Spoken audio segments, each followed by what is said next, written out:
independent member for Goldstein, the new independent member for Goldstein being Zoe Daniel. Zoe, good morning to you. So you've just come out of a meeting, I understand, with the government. How did it go? Yeah, pretty good. I think we're making progress on the climate bill.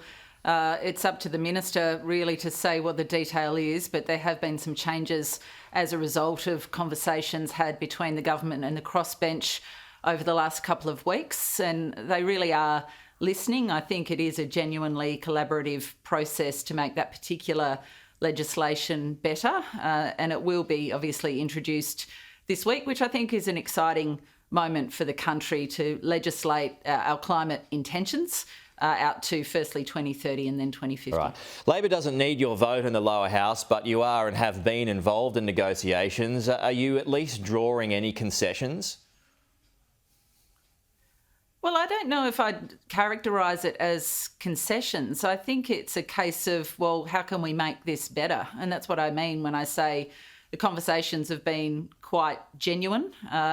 And there really is, it seems, a will from the government to listen, to say, well, you know, what do you think of this? What are your suggestions? And then to take those on board. So it's not about sort of winning and losing or point scoring. It's just about how to create a better law. But what particular suggestions are you able to get in there that he seems most interested in? Well, I think the fundamental one, and you've already heard Chris Bowen talk about this, is that 43% is a floor, not a ceiling. I went to the election with a target, if I could describe it as that, as 60%. So my concern was that I didn't want to legislate or vote to legislate or support legislation that enshrined 43% as a top level.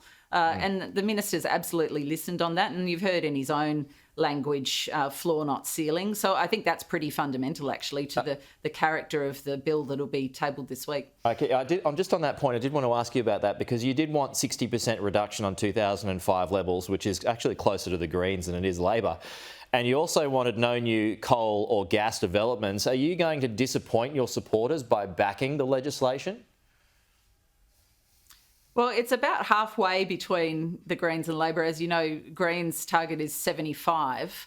I don't know about disappointing my supporters. I think my supporters would be more disappointed if we spent the next 6 months arguing over what the target number should be rather than actually making progress on this. So, you know, my level of confidence in 43% has increased on the basis that that's a floor, with a lot more wriggle room to move above that and to be more ambitious. On the matter of coal and gas, that's not in this particular legislation.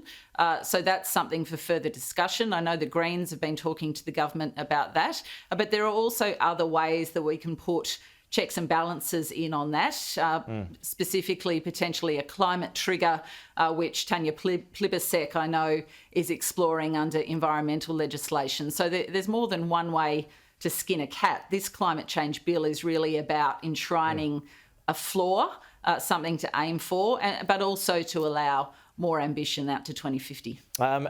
Just finally, I mean, usually you're on this side of the camera. Now you are where you are.